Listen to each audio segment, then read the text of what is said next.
അവൾക്ക് എന്താ ഇഷ്ടമുള്ള? അവൾക്ക് എന്താ ഇഷ്ടം എനിക്ക് അറിയില്ലോ. ഞാൻ ആ വീട്ടിൽ 2-3 പ്രാവശ്യം സർവീസ് ചെയ്യാൻ പോയില്ലായിരുന്നോ? അപ്പോ ഫ്രൈഡ് റൈസിന്റെ ഒരു കവർ അവിടെ കിടക്കുന്നുണ്ട്. എനിക്ക് തോന്നുന്നു ആ പെൺകുട്ടിക്ക് ഫ്രൈഡ് റൈസ് ഭയങ്കര ഇഷ്ടമാണെന്ന്. ഒരു കാര്യം നീ അതൊന്നും ഉണ്ടാക്കി കൊടുക്കുക. നേരാണോ? ഞാൻ പറഞ്ഞു നേരാ, നീ അതൊന്നും ഉണ്ടാക്കി കൊടുത്ത് നോക്ക്.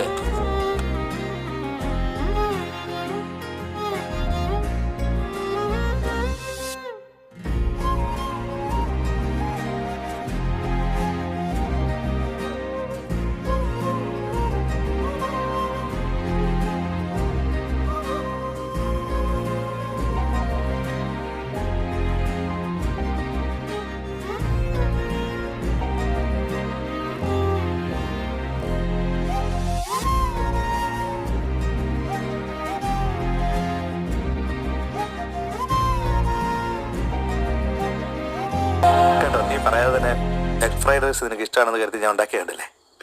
That is Mohan.